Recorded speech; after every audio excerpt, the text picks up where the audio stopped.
श्री वृंदावन में श्री सनातन गोस्वामी जी सदैव अपनी रहनी से रहते। एक दिन एक दिव्य लीला उनके सामने स्फुरित हुई। महावन में रहस्यमय दृश्य देखा कि कुछ गोप बालक खेल रहे हैं। एक नवतमाल श्याम बालक श्री सनातन जी की ओर देखकर मुस्कुरा रहा है और मंद मंद मुस्कुराते हुए प्रेम भरी तिरछी चितवन से कटाक्ष कर रहा है। सनातन जी आकृष्ट हो गए। वो रूप माधुरी को हृदय लगाने के लिए दौड़ पड़े। जो सामने एक दिव्य लीला स्फुरित हुई, देखा कि बहुत से गोप सखाओं के साथ श्री लालजू महाराज खेल रहे हैं। बहुत ही सुंदर श्यामंग कांति है। मंद मंद मुस्कुराते हुए तिरछी चितवन से श्री सनातन जी की तरफ देख रहे हैं। विवश होकर भाग पड़े उनको हृदय से लगाने के लिए। जो ही नजदीक पहुंचकर हृदय लगाने की चेष्टा की तो अंतर्धान हो गए। आप भाव विभोर होकर विलाप करने लगे, क्रंदन करने लगे, अश्रुपात करने लगे। इतनी शिथिलता हुई कि थोड़ी देर के लिए नींद सी आई, एक झपकी सी आई। तो देखा वही श्यामल गोप बालक जो प्रगट में दिखाई दी थी लीला, वही स्वप्न में देखा।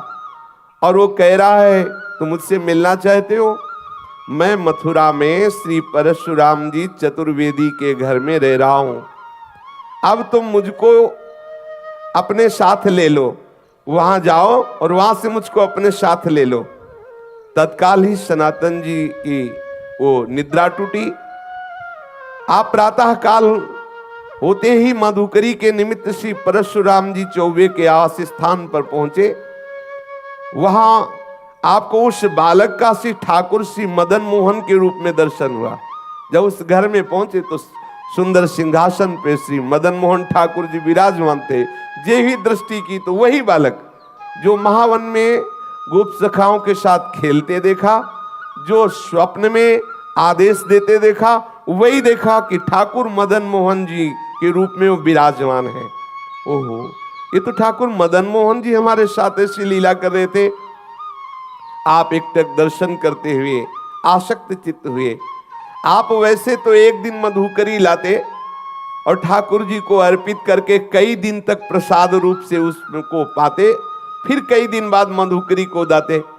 लेकिन मदन मोहन जी के दर्शन के लोभ से आप प्रतिदिन उसी घर में जाने लगे माधुकरी के लिए। और मदन मोहन जी के दर्शन करते और घंटों खड़े दर्शन करते हुए अश्रुपात करते रहते। एक दिन घर की वृद्धा माता ने देखा कि नेत्र में नेत्र मिलाए हुए ठाकुर के घंटों खड़े हैं, अश्रु प्रवाह हो रहा है। आपकी ऐसी प्रेममयी दशा देख के, बाबा इनको देख रहे हो? बाबा इनको मत देखो, ये सर्वनाश कर देते हैं। बहुत वैसे ठाकुर हैं। उस मैया ने कहा। तो श्री सनातन गोस्वामी ने उस मैया की तरफ देखा, बोले सुनो, मेरा बहुत बड़ा कुटुंब था, खूब घर भरा हुआ था संपत्ति से, जन से, परंतु ये जब से आया हमारे घर में इसने सब नाश कर दिया। मेरा परिवार मिट गया, मेरी सब संपत्ति चली गई, केवल मैं अकेली रह गई। ऐसा ही होता है, अकेला ही रखता है। इसीलिए कल की चर्चा में था, पूज्यपाद श्री रूप गोस्वामी जी कहते हैं कि अगर अपने परिवार से मोह ममता हो तो श्री राधा गोविंद देव जी से आंख मत मिलाना। यदि आंख मिला लिया तो किसी काम के नहीं रहोगे। ठीक ऐसे ही ये श्री मदन मोहन ठाकुर जी की लीला है। उस मैया ने कहा कि सब कुछ नष्ट हो गया जब से आया है, केवल मैं अकेली रह गई हूं।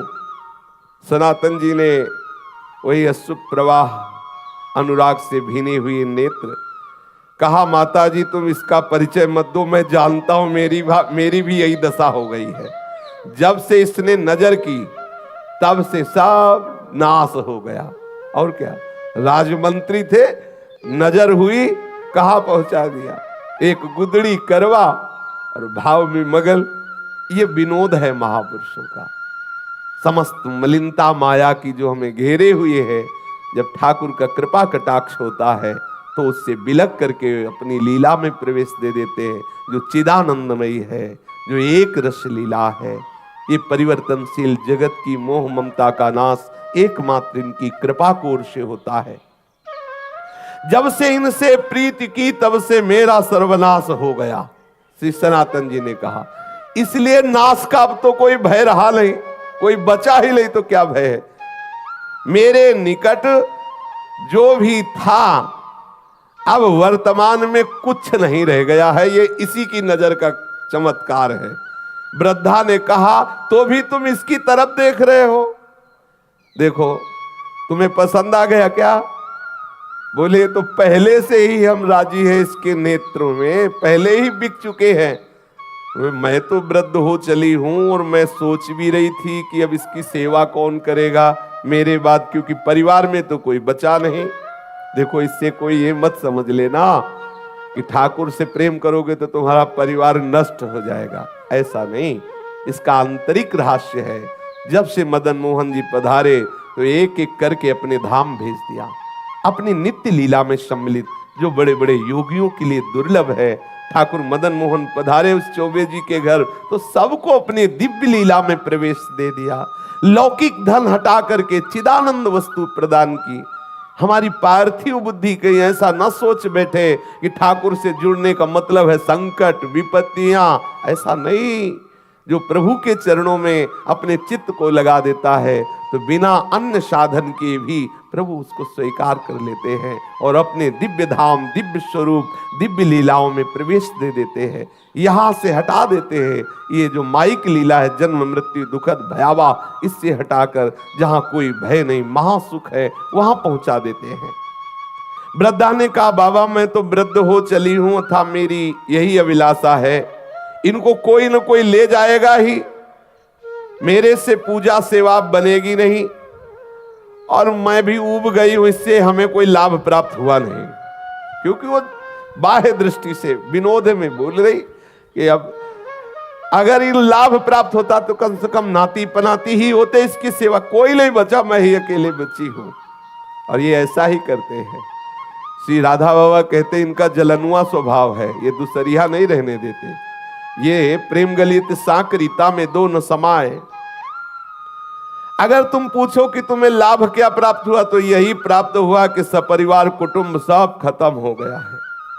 अब मेरी मृत्यु का समय आ रहा है, कोई ना कोई तो इसकी सेवा के लिए चाहिए ही, और मैं किसको सौंपूं? मैं दे भी उसी को सकती हूं जो इससे प्यार करे। मुझको बड़ा संतोष हुआ तुम्हारे नेत्रों में इसके प्रति प्यार देख करके। आप देखो इसी से पहचानो कितना प्यार करती ठाकुर को। तुम्हारे नेत्रों में अपने ठाकुर के प्रति प्यार देख करके मुझे संतोष हुआ कि तुम सेवा करोगे। देखो अपने नेत्रों से मैं इन्हें ओझल नहीं होने देना चाहती, परंतु बाबा अब मेरा शरीर बूढ़ा हो गया है, अब मेरे से सेवा का ये कार्य हो नहीं सकता और बिना सेवा के ठीक नहीं है, इसलिए इनको तुम ले जाओ। श्री सनातन गोस्वामी जी ने कहा मैया यदि ऐसी बात है तो तुम इन्हें मुझे दे दो, मैं इन्हें अपने संग ले जाऊं। वृद्ध माता ने कहा बाबा इन्होंने जब मेरा ही सर्वनाश कर दिया तो मुझे डर है कि कहीं कुछ और आपके साथ ना हो जाए। बाबा ने कहा कि मैया हानि वाला कुछ रह ही नहीं गया है हमारे पास, जिससे हानि होगी वो कुछ रह ही नहीं गया है, क्योंकि इन्होंने मेरा तो पहले ही सर्वस्व छीन लिया है। अब एक शरीर में लंगोटी है, ये गुदड़ी है, ये करवा है, जब चाहे तब छीन ले, इसका मुझे कोई भय नहीं है। बाबा श्री सनातन गोस्वामी जी श्री ठाकुर मदन मोहन जी को अनन्य भाव से, वो तो अंदर का जो प्रेम है उसी को देख करके तो ठाकुर ने आकर्षण किया है। वृद्धा माता जी अश्रु प्रवाहित होकर के ठाकुर जी को हृदय से बार बार लगा करके श्री सनातन गोस्वामी जी को दी। सनातन गोस्वामी अत्यंत प्रसन्न होकर मानो महानिधि है भी महानिधि, अब जिनको ऐसे ठाकुर लाड़िले प्राप्त हुए हो सोचो उनको कितना सुख। सनातन जी बहुत प्रसन्न मुद्रा में ठाकुर जी को हृदय से लगाकर श्रीधाम वृंदावन में ले आए और आदित्य टीला में श्री ठाकुर जी महाराज को विराजमान, ये जो लाल पत्थर का मंदिर है टीले पे, इसे आदित्य टीला कहते हैं। उनकी पर्णकुटी वहीं थी, वहीं ठाकुर जी को विराजमान किया। सनातन जी की दिनचर्या में उदर पोषण के लिए माधुकरी वृत्ति ही थी। एक दिन ले आते, कई दिन प्रयोग करते, परंतु अब कुटिया में ठाकुर जी पधारे। अब श्री सनातन जी श्री ठाकुर जी के भोग के लिए आटा मांग के लाते और उपला बिन लेते और उसी आटे का गोला बनाकर उपला में पका लेते और ठाकुर जी को अर्पित करते और वही प्रसाद पाते। वैसे तो कई कई दिन तक माधुकरी का भोग लगा के पाते, लेकिन जब से ठाकुर मदन मोहन आए तो रोज आटा लाते और उसी का बाटी बनाकर ठाकुर को अर्पित करते। ठाकुर जी को जब भोग अर्पित करते तो ठाकुर जी मुंह बनाते, क्योंकि चौबे जी के यहाँ मलाई रबड़ी पाले वाले प्रसिद्ध है, मथुरा के चौबे, वहाँ तो खूब सुंदर राजभोग चलता रहता है। आज भी है, शाम के भांग छानेंगे फिर उनका प्रसाद देखो शाम वाला। हाँ, उनके लीवर की अलग से रचना है, वो मतलब सबके पचले की बात ले, वो अलग होता है, भगवान बना के भेजते हैं वैसा। हमने तो सुना है, देखा तो है नहीं कि 2-2.5 किलो रबड़ी कोई ज्यादा नहीं है, ऐसा सुना है कि ऐसे हाँ ऐसा सुना है कि वो जब भांग छली होती ना 2-2.5 किलो ऐसा हमने सुना।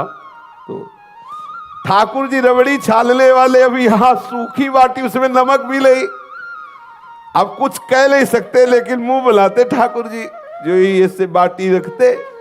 ठाकुर एक दिन हिम्मत करके, ठाकुर जी देख लो ये प्रेम का बल, जैसे कोई बच्चा डरता है ना बड़ों से, ऐसे ठाकुर जी डरते थे श्री सनातन गोस्वामी से।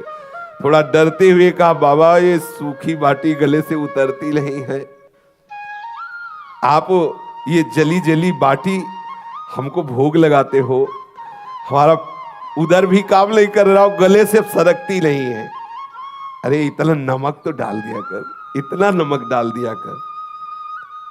श्री मदन मोहन जी के मुख से सुनकर के सनातन जी मुस्कुराए और बोले, देखो हमें महाप्रभु ने आदेश किया है कि वृंदावन वैराग्य से रहना।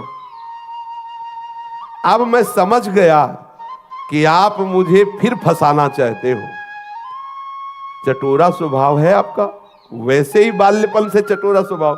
कभी यशोदा मैया के द्वारा दिए हुए माखन से तृप्त नहीं होते थे, जब तक 10-20 घरों से गोपियों के यहाँ जाकर के बाल लीला करके 10-20 घरों से नहीं पाते। तो हमें पहले से पता है आपकी चटोरा स्वभाव है, और वैसे भी चौबे जी के यहाँ भोग लगता रहा, लेकिन ये बात समझ लो कि यहाँ ये व्यवस्था नहीं हो पाएगी। आज आप कह रहे हो कि थोड़ा सा नमक मांग के लाना, फिर कहोगे बाबा नमक तो हो गया, अगर थोड़ा घी में डुबो के तो गला सीज जाएगा, फिर कहोगे बाबा थोड़ा मीठा बूरा मिला दो, तो हम इसी चक्कर में कहां तक व्यवस्था करेंगे। कभी तुम घी कहोगे, कभी बूरा कहोगे, तो इसलिए महाराज मैं तो महाप्रभु की आज्ञा के अनुसार ही रहूंगा वैराग्य से। और आप ये जो मांगे रख रहे हो, ये मांग आप अपना चाहो तो पूर्ण कर लो, हमारी तरफ से व्यवस्था होने वाली नहीं है, मैं वैराग्य पूर्ण ही रहूंगा। श्री सनातन गोस्वामी जी से ऐसा ठाकुर जी ने उत्तर सुना, तो उन्होंने कहा तुम फिर मुझे आदेश देते हो कि मैं अपनी व्यवस्था कर लूं। ठाकुर जी ने हाँ बोले, आप व्यवस्था अपनी कर लो, हमें कोई परेशानी नहीं है। ठाकुर जी प्रसन्न हो गए, ठीक है आप वैराग्य से रहो, हम व्यवस्था कर लेते हैं। श्री सनातन गोस्वामी जी ने श्री ठाकुर मदन मोहन जी को कह दिया कि आप अपनी व्यवस्था कर लीजिए। तो उसी समय मुल्तान देशवासी कोई रामदास जी नाम के जो एक कपूर परिवार के विशाल नौका में विविध रत्नों और सैंधव नमक, काबुल के मेवा इत्यादि भरी हुई, वैसे पहले यमुना जी से ही व्यापार आदि के लिए नौका यात्रा के द्वारा आना जाना होता था। तो वो आगरा जा रहे थे, जिसमें मेवा भरी हुई थी, सेंधा नमक भी था और विविध प्रकार के रत्न भी थे। बहुत बड़ी नौका थी, जिसे नरवाहन जी के चरित्र में आता कि 600 सैनिक तो उस जैनी की नौका की व्यवस्था में थे और बहुत सा वो व्यापार की सामग्री लिए, तो मतलब कोई ऐसी नौका नहीं कि 10-5 लोग बैठे हों, ऐसे नहीं, विशाल नौकाएं और उसमें संपत्ति। जब ठाकुर जी से कहा आप अपनी व्यवस्था कर लो, तो यहीं नीचे ही यमुना जी बहती थी जहां से आज परिक्रमा मार्ग है। क्योंकि यमुना जी के समीप ही आदित्य टीला, वो आज भी जो लाल पत्थर का मंदिर, तो जो परिक्रमा मार्ग है यमुना प्रवाह उस समय, क्योंकि ऐसा प्रसंग आता है कि वहां से घड़ा लेकर के सीधे यमुना जी में कूदा चोर, ऐसी कथा आती है। तो मतलब समीप ही यमुना जी थी, वहां ही आके नौका रुक गई। अब बहुत प्रयास किया, नौका वहां से चली ही नहीं। अब अनेक प्रयास करने पर जब हार गया, चलने की बात क्या, नौका हिली डुली भी नहीं, क्योंकि ठाकुर जी जजमान पटाना चाहते हैं। अब श्री रामदास जी कपूर परेशान हो गए, तो ठाकुर जी ही एक गोप वेश बालक का धारण करके गए और कहा, रे सुन, ये नौका ऐसे नहीं निकलेगी, अगर तुझे नौका निकालना है तो देखो वो संत भगवान बैठे उस वृक्ष के नीचे, सनातन गोस्वामी जी के लिए कहा, वहां जा दंडवत कर, कुछ मनौती मान तो नौका निकल जाएगी, हम तुमको पक्की सलाह देते हैं। अब वो श्री सना, और ये कौन बालक, वही है ठाकुर जी पटा रहे हैं, नाव रोका और भेज रहे हैं, पर बिना सनातन जी के। ये देखो इनका दुलार देखो, ठाकुर कितना अपने जनों को प्यार करते हैं। वैसे ये सबके साहब हैं, लेकिन जो इनकी दास्ता स्वीकार कर लेता है वो ठाकुर अपना साहब उसे बना लेता है। कैसा करुणामय है। नरसिंह मेहता जी के लिए देखो अपने को सेवक कहा, जब कभी आदेश हो स्वामी निसंकोच होकर आदेश करना, ये सेवक सदैव आपकी सेवा में तत्पर है। श्री द्वारिकाधीश जी ने ऐसा नरसिंह जी के लिए कहा। सबका साहब अपने सेवकों का सेवक बन जाता है, अपने सेवकों को साहब बना लेता है। जाकर के सनातन जी की शरण में उनसे अनुनय विनय करो, तुम्हारी नाव निकल जाएगी। रामदास कपूर तत्काल जिधर उस गोप बालक ने संकेत किया था वहां गए। श्री सनातन गोस्वामी जी बैठे हुए श्री प्रिया प्रीतम के चिंतन में डूबे हुए थे। उसने आकर साष्टांग प्रणाम किया, अश्रुपात करते हुए कहने लगा, मेरी रक्षा करो, मैं एक व्यापारी हूं, मेरी नाव फंस गई, मैंने हर उपाय करके देखा, ब्रजवासियों को बुलाकर निकालने की चेष्टा की, नहीं निकली, आप कृपा कर दो, मैं आपके पास आया हूं किसी ब्रजवासी के कहने पर। ध्यान किया सनातन गोस्वामी जी ने कि कौन ब्रजवासी ने भेजा, पता चला ठाकुर मदन मोहन ने। बोले समझ गए, अच्छा जजमान पटा लिया है। श्री रामदास जी ने जब सनातन जी से ऐसा कहा तो सनातन गोस्वामी जी ने कहा कि भैया वो बैठे पर्णकुटी में, वो जो बैठे ना, आप जाओ उनके सामने कुछ मनौती मानो, जाके उनके सामने मनौती मानोगे तो नाव निकल जाएगी। क्योंकि जान गए कि ठाकुर जी ने ऐसी लीला की। सनातन गोस्वामी ने कहा नाव तभी निकल सकती है जो पर्णकुटी में विराजमान ठाकुर जी है उनके सामने कुछ निवेदन करो जाके। श्री रामदास जी ठाकुर जी मदन मोहन के सामने गए, देखते ही आसक्त हो गए। इतना सुंदर रूप ठाकुर श्री मदन मोहन जी का, और जैसे कोई संकल्प करवा रहा हो, वो कोई चेष्टा नहीं करे, अंदर से आया नौका निकल जाए तो जितने रत्न जितनी मेवा में ये सब बिकने के बाद इससे मंदिर बनवा देंगे और आपके भोग राग की व्यवस्था कर देंगे। बस आए, सहज में नाव निकल गई, कोई धक्का भी ज्यादा नहीं लगाना पड़ा, क्योंकि रोका जिसलिए था इसीलिए रोका था। अब वो श्री रामदास कपूर जी सब सामान की बिक्री करके रत्न आदि को लेकर के आए और मदन मोहन जी का लाल पत्थर का जो मंदिर है उन्होंने निर्माण कराया और समुचित श्री मदन मोहन जी के राग भोग की व्यवस्था की। स्वयं ठाकुर जी ने अपने मंदिर को बनवा लिया और अपनी भोग व्यवस्था कर ली। सनातन जी सदैव अपने स्वरूप चिंतन में मगन रहते हैं, निरंतर श्री प्रिया प्रीतम के चिंतन में मगन रहते। एक श्री कृष्णदास जी ब्रह्मचारी नाम के इनके शरणागत हुए, जिनको उन्होंने मदन मोहन जी की सेवा पूजा कार्य में रखा, और आप तो सदैव लीला चिंतन में डूबे रहते। आज श्री मदन मोहन ठाकुर जी करौली राजस्थान में विराजमान है। श्री सनातन गोस्वामी जी का नित्य प्रति का नियम था, वृंदावन से पैदल जाना, श्री गोवर्धन जी की परिक्रमा करके पैदल आना कितना कठिन। अपने गिरिराज जी की परिक्रमा होने के बाद तो 10 कदम भी पैदल चलने की सामर्थ्य नहीं रह जाती। देखो कैसे महापुरुष यहां से पैदल जाते, गिरिराज जी की परिक्रमा दे करके पैदल आते।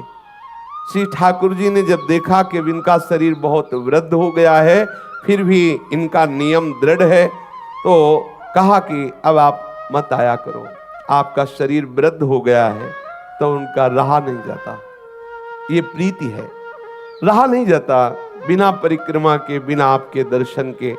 तो श्री ठाकुर जी महाराज स्वयं प्रकट होकर के एक शिला प्रदान की, जिस शिला पर श्री ठाकुर जी का चरण चिन्ह अंकित है, और कहा बाबा तुम इस शिला की परिक्रमा कर लिया करो, इसकी परिक्रमा से तुम्हें संपूर्ण गिरिराज गोवर्धन की परिक्रमा का नियम पूर्ण हो जाएगा, वैसे ही आपको आनंद प्राप्त होगा। वो पावन शिला वर्तमान में श्री वृंदावन में श्री राधा दामोदर जी के मंदिर में विद्यमान है। सब लोग प्राय दर्शन करते हैं। प्रतिदिन आदित्य टीला से श्री सनातन गोस्वामी श्री गोपेश्वर महादेव जी के भी दर्शन करने जाते थे। तो महादेव जी ने देखा कि जब बहुत एकदम वृद्ध हो गए हैं, तब उनसे कहा कि तुम यहाँ रोज गोपेश्वर मत आया करो।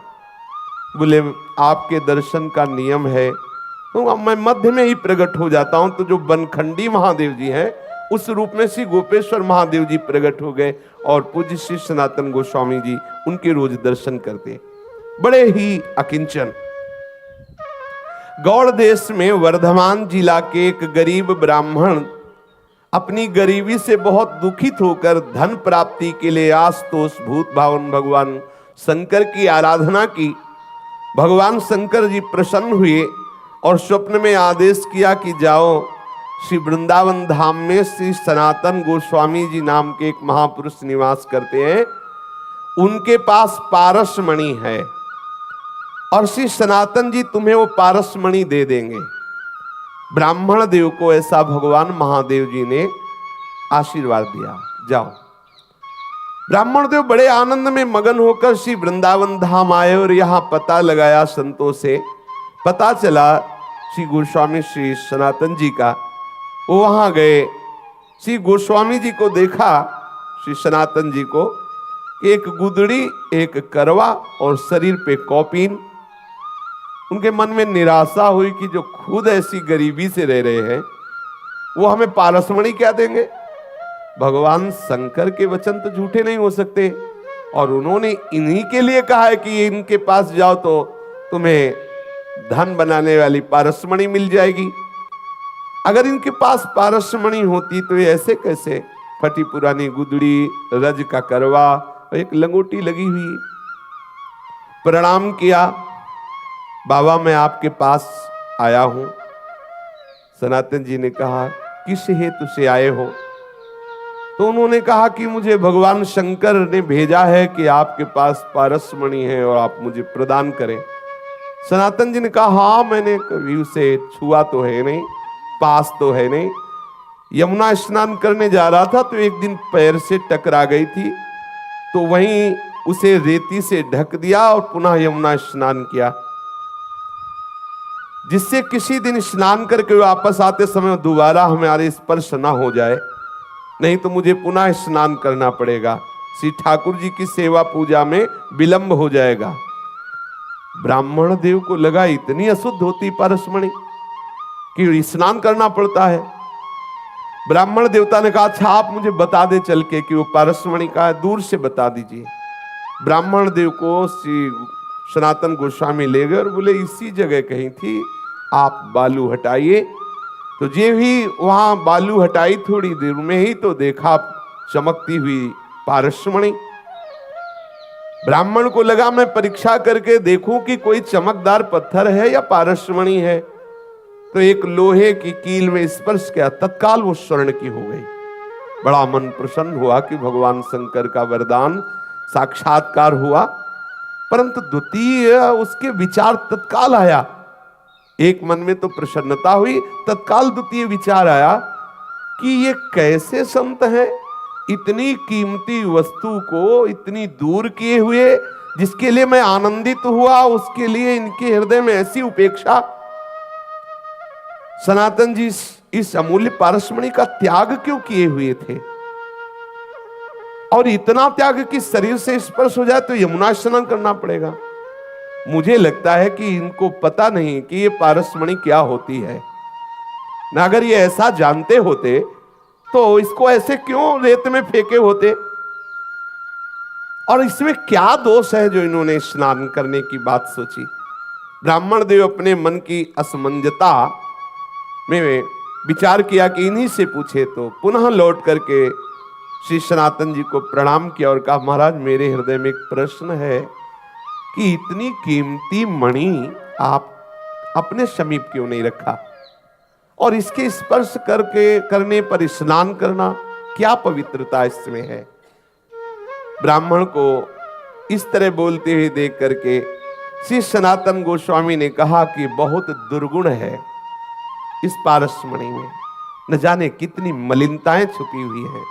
क्योंकि जब धन बढ़ेगा, अहंकार बढ़ेगा, दोष बढ़ेंगे, भगवत चिंतन छूटेगा, बहुत प्रकार के दोष हैं।